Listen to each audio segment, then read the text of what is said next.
I want you to imagine a scenario for a second. Picture a doctor working in a rural clinic in Denmark, Okay.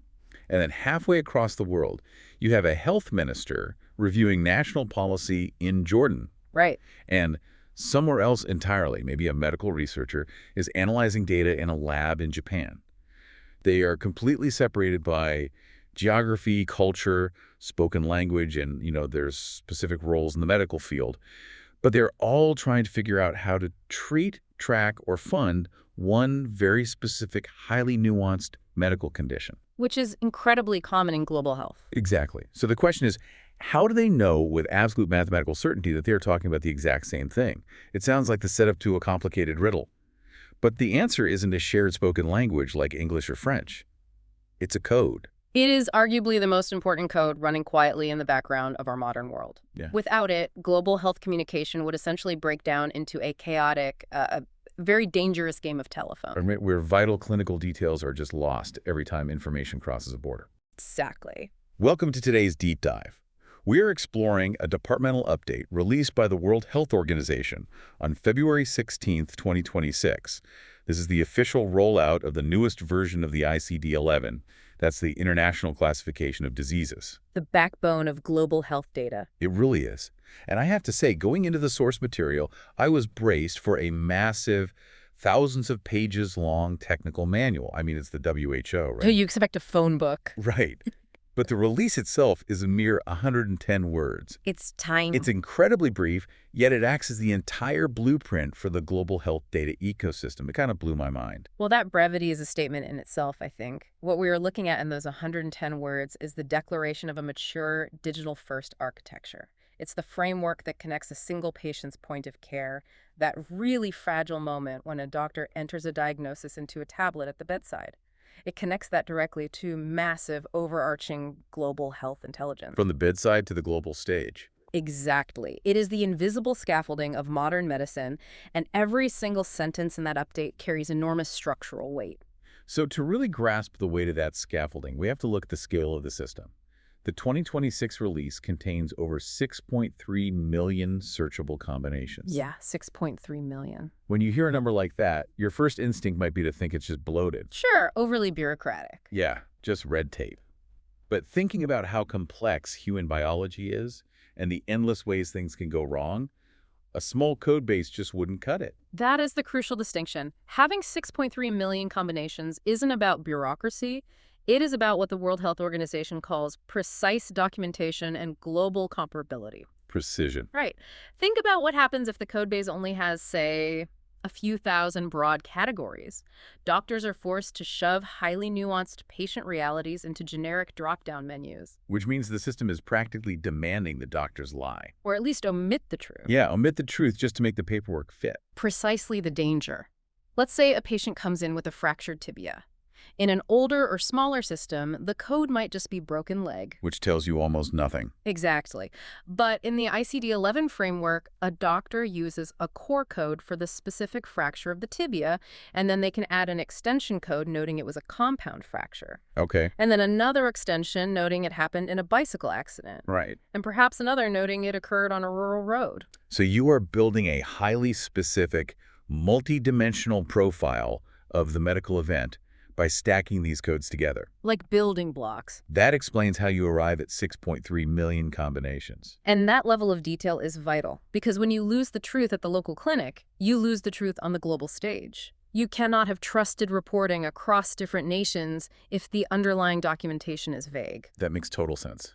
Those millions of combinations give healthcare providers the precise vocabulary they need.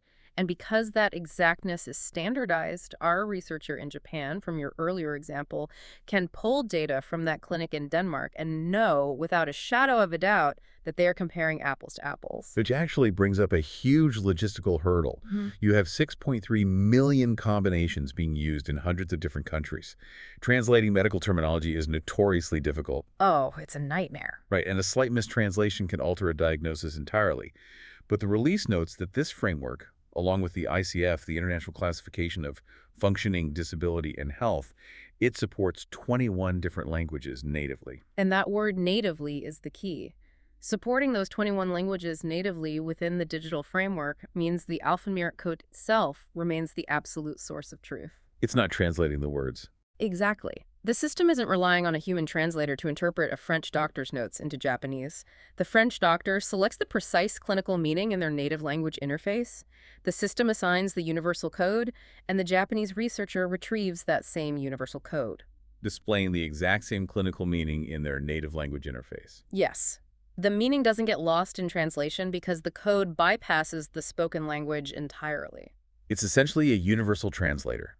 And this foundational accuracy is exactly why the 2026 rollout is so critical. It introduces new tools to manage this massive scale. Which is where things get really interesting. Definitely. The update highlights refined clinical content and expanded extension codes, which feed into those multidimensional profiles we just discussed. But it also introduces some new tools that manage the data flowing through the system. The traffic cops at the data. Right. The first one mentioned is DORIS 1.2, which the document calls an updated mortality rule base. Now, reading that, I had a moment of confusion. Counting deaths seems like the most definitive, straightforward metric we have. You think so? Someone passes away, you record the death. Why do we need a complex set of rules for mortality? It seems intuitive on the surface, but determining the actual underlying cause of death for global tracking is incredibly complex. Let's look at a hypothetical. Imagine a patient who has a history of advanced cardiovascular disease. Okay. They contract a severe viral respiratory infection, which weakens them further, and they ultimately pass away from secondary bacterial pneumonia, leading to organ failure. Wow. Okay. That is a long chain of events. So the question becomes, which of those things goes on the official record as the primary cause? Exactly. And if you ask 3 different doctors in 3 different countries, you might get 3 different answers based on their local medical customs. Or their training. Or even the immediate focus of their specific hospital department. One might code the cardiovascular disease, another the virus, another the pneumonia. If everyone is recording the end of that chain differently, your global mortality data is completely skewed. You wouldn't be able to accurately track if a specific virus is becoming more deadly. Or if heart disease treatments are actually improving. Right. This is where DORIS 1.2 comes in. It provides a strict, universally standardized set of algorithmic rules for how to parse that complex chain of medical events. It sorts the chain out. It guides the system to determine the definitive underlying cause of death for official recording purposes. It ensures that no matter where the death occurs, the methodology for deciding why it occurred is identical. It removes human subjectivity from mortality reporting. Precisely. And the 1.2 indicates that this rule base is continually refined as our understanding of disease pathology evolves. So it acts as a universal referee for mortality. I like that. A referee. And speaking of referees, the other major addition in the 2026 update is something called Code Edit. The release defines it as a new data quality validation framework. With 6.3 million combinations, the sheer mathematical probability of a doctor accidentally entering the wrong code or entering 2 codes that logically contradict each other has to be incredibly high. In any massive data system, human error is the greatest vulnerability, always. And in global health, bad data invariably leads to bad public policy. Can you give me an example of that? Sure. If a data entry error falsely suggests a localized spike in a rare hemorrhagic fever, millions of dollars in emergency resources might be mobilized unnecessarily, Causing massive panic. and wasting critical funds that are needed elsewhere. So Code Edit is stepping in to catch those errors before they enter the permanent record. It functions as the ultimate gatekeeper. It is a validation framework built right into the software layer that checks the submitted data for quality and logical consistency. How does it spot an error? For instance, if a code for a maternal complication is entered alongside a demographic code for a male patient, Code Edit flags the logical impossibility immediately. Ah, right. Because a male patient can't have a maternal complication. Exactly. Or if a highly specific tropical disease code is entered in a region where the vector doesn't exist, say malaria in Iceland, and there is no accompanying travel history extension code, the framework questions it. It's like an incredibly advanced spell check, but for medical logic. That's a great way to think about it. It ensures that the millions of data points flowing from local clinics up to national registries are actually reliable. So we have DORIS 1.2 standardizing the ultimate outcomes, and Code Edit standing guard to make sure the daily data entry makes logical sense. It's a beautifully rigorous system. It is. But for this to work globally, it has to be nimble. It can't just be a heavy piece of software that bogs down hospital computers. That brings us to the technological philosophy, the ICD-11 2026 release, which the WHO describes as precision without disruption. That is a very powerful statement of intent for a health organization. They understand that if a system disrupts patient care, doctors simply won't use it properly. They'll find workarounds. And workarounds ruin data. The document explicitly notes that the system is designed to interoperate, highlighting that ICD-11 integrates seamlessly through APIs and structured definitions. Because it's built to interoperate via APIs, this framework plugs directly into the electronic health records that hospitals are already using. It isn't a separate clunky program a doctor has to open. It's dynamic infrastructure functioning behind the scenes of their normal workflow. And that modern infrastructure is what enables the next line in the release, which is perhaps the most profound concept in the entire document. It states, mapping support exchange. They do not redefine meaning. That line gives me chills, honestly. It feels like the golden rule of data preservation. Let's spend some time on this because mapping sounds like a really dry IT term, but its implications for patient care are massive. Let's break down what mapping means in this context. When different digital health systems talk to each other, say, a local hospital's proprietary software sending weekly data to a national health ministry's database, they have to map the data from the hospital's format into the ministry's format. They have to make the pieces fit. Historically, in older or more fragmented systems, the process of mapping data often meant compromising the clinical details. I think of it like saving a massive, high-resolution raw photograph of a highly compressed, low-quality JPEG image. Yes. You keep the general shape of the picture, but you lose all the fine detail. That is a perfect analogy. You might have a highly specific, localized viral strain diagnosed at the hospital level, but the National Registry's older database only has a broad bucket labeled general respiratory infection. A JPEG version. Right. So when the hospital's data is mapped over to the national system, the specific viral strain is stripped away. The clinical meaning is fundamentally redefined by the technological limitations of the receiving system. You lose the resolution of the data. And if that happens at scale, the national and global health organizations are essentially flying blind. Looking at blurry health trends instead of sharp, actionable intelligence. So what the WHO is declaring with that phrase, mapping support exchange, they do not redefine meaning, is that ICD-11 structured definitions put an end to that data loss. Exactly. When systems exchange data using this API-driven architecture, the structural integrity of the diagnosis remains perfectly intact. The exact clinical meaning chosen by the doctor at the bedside is preserved. As it moves to the national database, and all the way up to the global intelligence level, the meaning is fiercely protected. That is incredibly reassuring for the future of medical research. Uh-huh. And what's equally reassuring is how all of this is governed.